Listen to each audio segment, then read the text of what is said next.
Hello friends, welcome to SSC coaching centre. दोस्तों, आज के वीडियो में गणित के इंपॉर्टेंट क्वेश्चन हैं जो कि बार बार एग्जाम में आते हैं। पूरा वीडियो देखिएगा। चलिए स्टार्ट करते हैं पहले सवाल से। प्रश्न कह रहा है कि किसी धनराशि को पी, क्यू और आर के बीच 3, 5, 6 के अनुपात में बांटा जाता है।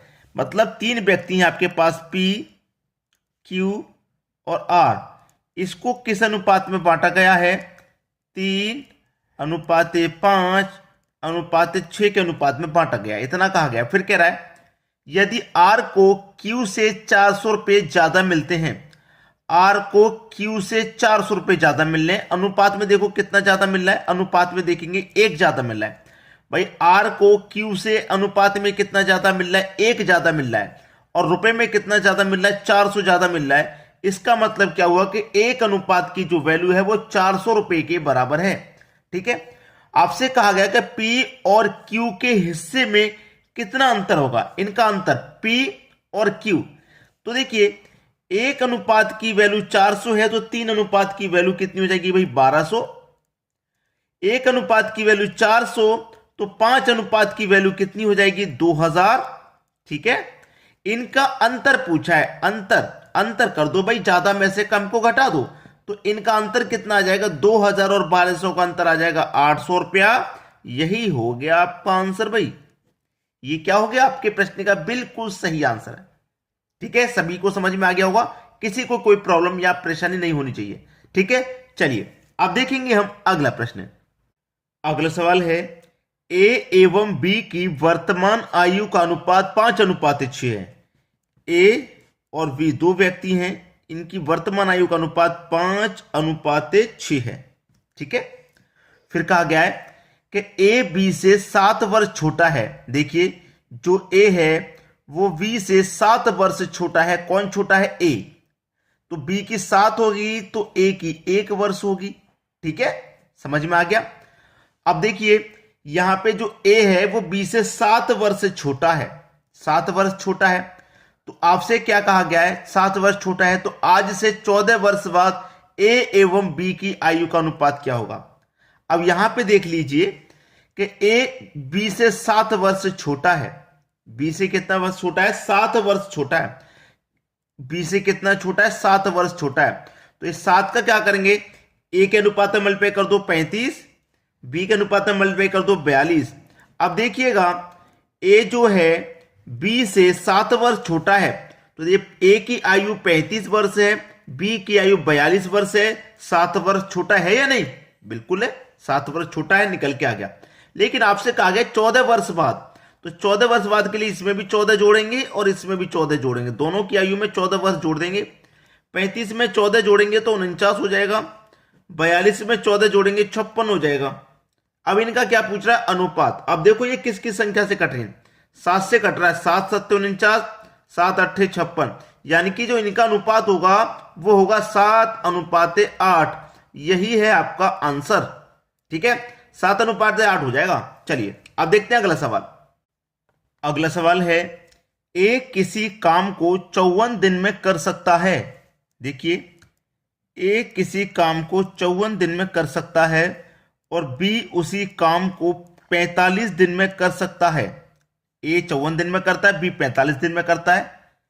यदि दोनों मिलकर उस काम को करते हैं तो 9 दिनों में उस काम का कितना भाग समाप्त होगा? 9 दिनों में कितना काम हो जाएगा? लेकिन वो काम ही नहीं पता है आपको, टोटल काम कितना है। तो कैसे पता करते हैं? दोनों का एलसीएम लेके। 54 और 45 का एलसीएम होता है 270। ठीक है, 54 से कटाएंगे तो 5 बार में कटेगा और 45 से कटाएंगे तो 6 बार में कट जाएगा। अब बोला है कि दोनों मिलकर, ए का एक दिन का काम 5 है और बी का एक दिन का काम 6 है। ये सबका एक एक दिन का काम निकल के आया है। ए जो है 54 दिन में काम को कर रहा था, भाई वो एक दिन में 5 करेगा तभी तो 54 दिन में काम को खत्म कर पाएगा 270 को। 270 आपका टोटल काम है। अब उसने बोला है कि दोनों मिलकर काम करें, तो एक दिन में एक 5 करेगा, बी 6 करेगा, दोनों मिलकर के एक दिन में 11 काम करेंगे। ठीक है, उसने बोला है दोनों मिलकर काम करते हैं तो 9 दिनों में उस काम का कितना भाग समाप्त होगा? एक दिन में 11 काम होगा तो 9 दिन में कितना काम हो जाएगा? 99। ठीक है, तो कितना काम हो जाएगा भैया? 9 दिनों में 99 काम हो जाएगा। कितने में से? 270 काम में से। यही आपका आंसर हो जाएगा। कितना भाग समाप्त होगा भाई? 9 दिनों में कितना काम समाप्त होगा? 270 में से 99। बस यही हो गया आपके प्रश्न का सही जवाब। क्लियर है सभी को? चलिए अब देखते हैं अगला सवाल। अगला सवाल है, ए एवं बी का एक साझा व्यापार में 1:2 के अनुपात में निवेश किया। कुल लाभ की 5% धनराशि जनहित हेतु दान में दे दी गई। यदि बी का लाभ 760 रुपये हो तो अर्जित वार्षिक लाभ क्या है? देखिए यहां पे मैं आपको बता दूं कि जो भी अर्जित वार्षिक लाभ होगा वो अपने आप में होगा 100%। ठीक है, जो भी लाभ होता है वो 100% होता है। अब ए और बी ने एक साझे में मिलकर के व्यापार शुरू किया है जिसमें दोनों का अनुपात है 1:2, यानी कि 1:2 में दोनों ने राशि जमा की है। अब यहां पे होता क्या है कि 100% जो लाभ होता है उसमें से 5% धनराशि दान में दे दी गई। 5% धनराशि दान में दे दी गई तो बची कितनी? 95% धनराशि बची, जिसमें 1:2 का हिस्सा होगा। ए और बी का अनुपात कितना है? 1:2। ठीक है, अब देखिए 95% क्या है? हमारी धनराशि। ये है हमारी धनराशि। ठीक है, धनराशि। अब मैं आपको क्लियर करके बता दूं कि यहां पे 100% लाभ होगा, 5% दान में दे दी, 95% बची। 95% में 1:2 में बांटना है क्योंकि ए और बी दोनों का ये हिस्सा है। अब 95% की धनराशि है। अब ये कैसे निकलेगी? देखिए यहां पे हमसे कहा गया कि बी का जो लाभ है वो 760 रुपया है। कितना लाभ है? 760 बी का। और बी का रेशियो कितना है भाई? 2। और क्या करेंगे? 1 और 2 दोनों के योग से मल्टीप्लाई कर देंगे। ठीक है, 2 से कटा लूंगा मैं, ये कटेगा 380 बार में। 380 का मल्टीप्लाई मैं 3 से कर दूं, ये हो जाएगा 1140। इसका मतलब क्या है? 95% की वैल्यू 1140 है। ठीक है भाई, 95% की वैल्यू क्या है?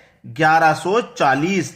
हमें क्या करना है? हमसे पूछा अर्जित वार्षिक लाभ क्या है। वार्षिक लाभ जो भी होगा वो अपने आप में 100% होगा। तो 100% का मान कैसे निकालेंगे? 95 से इसमें डिवाइड कर दो। 100% का मान निकालेंगे 100 से मल्टीप्लाई कर दो। 19 पंजे 95, 19 छिक्के 114 और एक 0 आ जाएगा 60 बार में। 5 से कटा दो, 60 को कितनी बार में कटेगा? 12 बार में। और 12 का मल्टीप्लाई 100 से कर दो, 1200। यानी कि अर्जित लाभ 100% की वैल्यू कितनी है? 1200 है। यही है आपका आंसर। चलिए अब देखते हैं अगला सवाल। अगला सवाल है, एक परीक्षा में पास होने के लिए कुल अंकों में से 40% अंक पाने अपेक्षित हैं। एक विद्यार्थी को 265 अंक मिलते हैं और उसे 55 अंकों से फेल घोषित किया जाता है। अधिकतम कुल अंक कितने किसी विद्यार्थी को मिल सकते हैं? देखिए ऐसा प्रश्न जब होता है तो हम क्या करते हैं? दोनों तरफ पास बनाते हैं, इधर भी पास और इधर भी पास।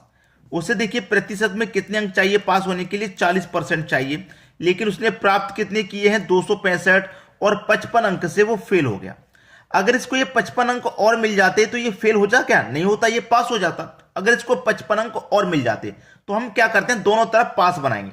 इधर पास होने के लिए 40% चाहिए और इधर पास होने के लिए 265 के साथ में 55 अंक और चाहिए।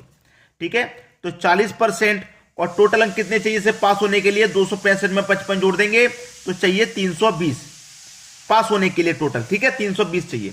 अब देखना 40% की वैल्यू 320 के बराबर है। हमसे पूछा कि किसी विद्यार्थी को मिल सकते हैं कुल कितने अंक? ज्यादा से ज्यादा 100% मिल सकते हैं।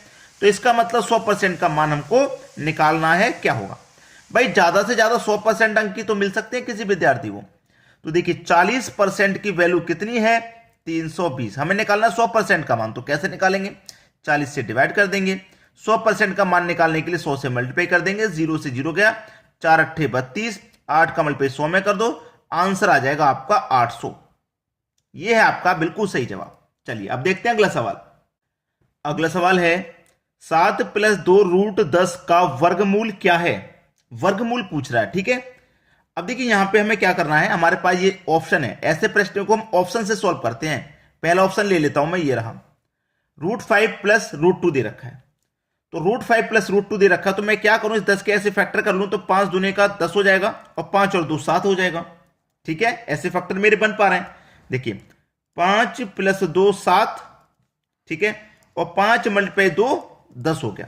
फैक्टर बनना है, दोनों का मल्टीप्लाई करूंगा 10, दोनों का जोड़ूंगा तो 7 बन जाएगा। ऐसे मेरे गुणनखंड बन गए। तो हमारे क्या है? हमारा ऑप्शन √5 प्लस का √2। इसका क्या पूछा, वर्गमूल, तो हम क्या करेंगे, यहां पे वर्ग करेंगे, वर्ग करेंगे इसका, ठीक है। वर्गमूल पूछ रहा है लेकिन वर्ग करेंगे।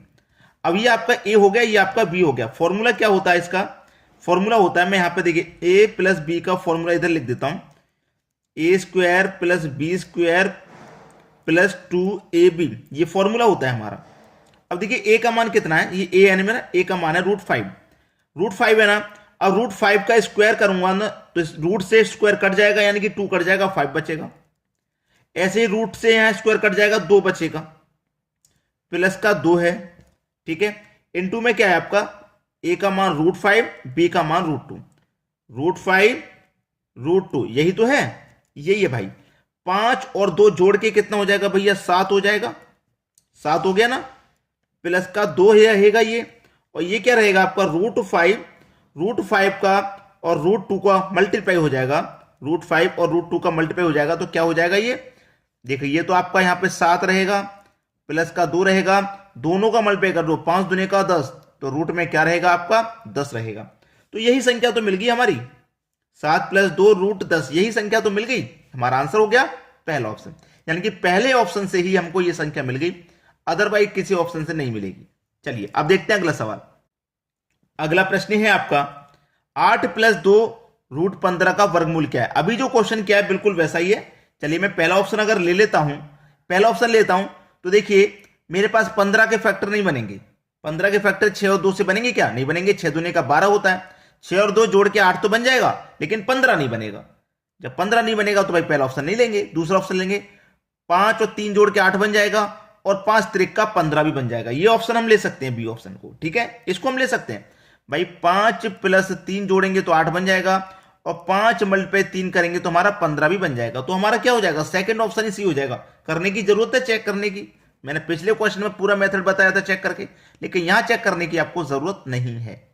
चलिए आज की वीडियो में इतना ही। वीडियो कैसा लगा कमेंट करके बताइएगा, लाइक और शेयर दोस्तों जरूर करें। ठीक है दोस्तों, धन्यवाद।